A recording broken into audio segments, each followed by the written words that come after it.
Hello everybody, welcome to another exciting edition of Papa's Saw Shop. I'm Papa.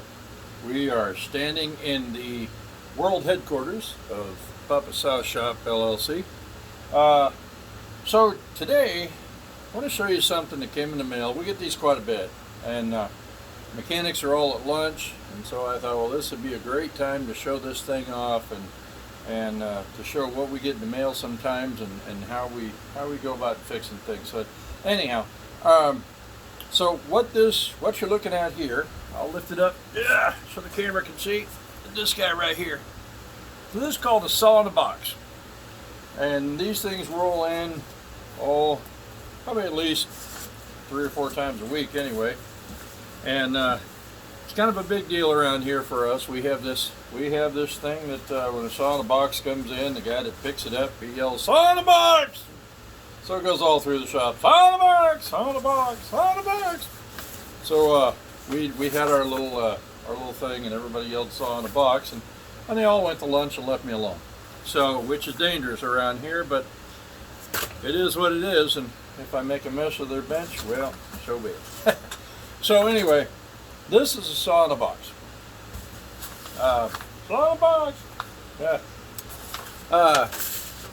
What we have here today is an MS660 clone. Okay. You might have seen another video that I made here a while back about building a 660 clone. Now, there's nothing wrong with these 660 clones. There's nothing wrong with these clone saws in general. However, I'm going to try and sit down. I'm not sure if you guys are going to see me, but we'll take a chance. So, there's not a big thing about getting these 660 clones. You know, they're not steels. You know, they're not name brand. They're clones. It is what it is. But there are things that need to be done to these things if you're going to use them. The aftermarket supplier says right in there, these are not intended to be a working saw, that they're intended to be used for parts. Well, maybe. Some of their parts are, pretty less than second rate. But I digress. If you're going to build a clone to make it a working saw, there are things that you need to do to these things because it's a clone. Because it's a little bit weaker than the original. There are things that they do to the originals to just make sure they hold up.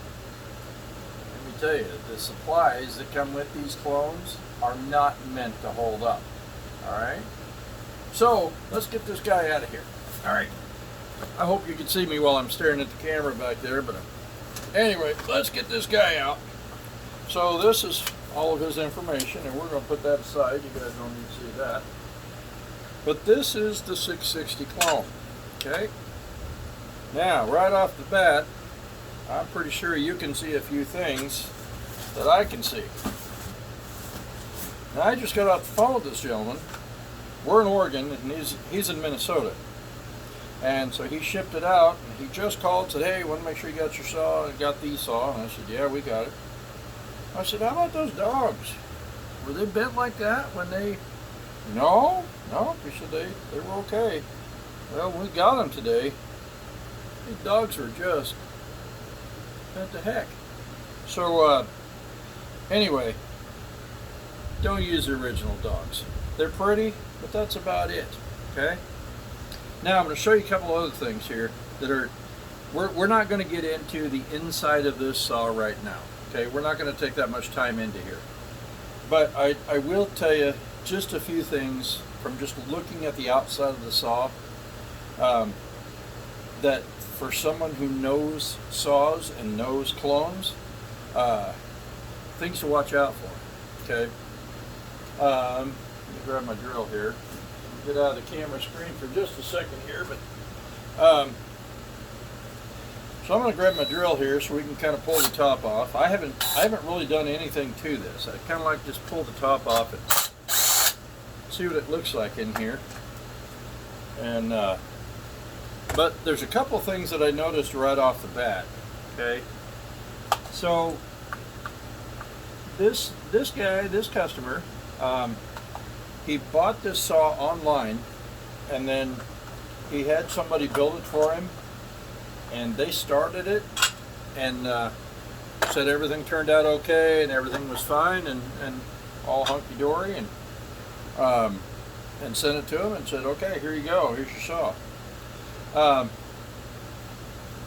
So one thing that I noticed right off the bat, of course, we're using the original screws for everything. Not a good idea. Okay, now I'm going to show you something here, and I hope you can see this. You see that blue stuff right there? Okay, now guys that put this stuff together, they will say this already has Loctite on it because it's got blue on here. You know what? That's BS. That is not Loctite. So I can peel that off with my dirty old fingernail. So what that tells me is that's a silicone based material. And look at that. It's all wiped off of there. Loctite doesn't do that. So it's not Loctite. Okay, so don't kid yourself that when you put these screws in here, you've already Loctited them in, because that's not true. If you actually Loctited this cheap screw in here, you'd snap the screw off. The Loctite's going to hold tighter than the screw. Anyway, those screws are junk. We've talked about that before. And we'll talk about that until the cows come home, because those are junk. Okay, it's definitely a clone. It's got the plastic louver instead of the rubber. That's all right. We kind of expected that. Now, I'm pulling this thing off here because we're just going to check on this guy's work here. Okay, he said he put everything together and everything's all hunky-dory, but I want to know a couple things about this saw. Okay, so there's another one of those cheap screws. That goes in the junk pile. And we got one more screw on this side. Now, I got a couple things that I want to show you on this thing in this video. And then what we'll probably do is we'll probably make a video of this guy when it's all done. And you're probably looking at this and saying, okay, Papa, well, you're talking about cheap screws and all that. What are you going to do? Well, we're going to put grade 8 screws in those. Okay.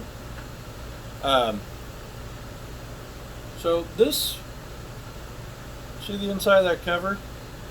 That is real pretty. All right. And this is a cheap Chinese cover. Nothing wrong with that, except here's what I want to know. How long did this guy warm this thing up? I don't see any black mark. I don't see any nothing. There should be something in here. And we started them up. We let them run for at least 30 minutes or so anyway. This thing should have gotten fairly warm. I don't see anything. So there's that. I mean, we're not gonna pick on somebody's work all day. That's not what we're here for. What we're here for is basically to check out what ought to be done with a clone saw. So we've distinguished that the screws ought to be replaced. Now, I will hand it to this guy. It has been started. That plug looks like it's been ran. Looks like it's been warmed up. And he put a genuine NGK plug in there. Alright, kudos to that guy. Okay, that's kind of what I was looking for. I wanted to see if it had one of those Savior spark plugs in there that they come with. Those Savior spark plugs, I've tried those stupid things. Those things have a lifespan of about, I don't know, 30 minutes or so. So just throw those out. You can make some kind of art or something with them. So as I'm looking down in here, let me just take a quick look. I'll tell you what, let's just get you guys over here. You can take a quick